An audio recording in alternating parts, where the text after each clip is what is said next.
Mantap coy kat ni. Video yang lepas kita dah buka pack 39 Mekamato, pack Champion Rise dan dapat kat holo yang tidak expect.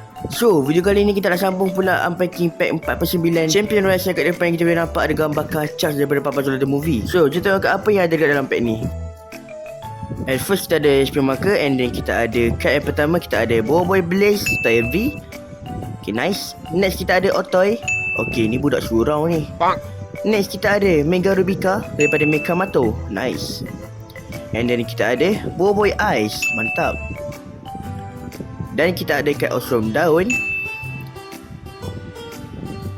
Dan kat holo kita ada Kachax. Wow, nice card. Boleh tahan lah lawan dia. Ada fake flame kat situ kan.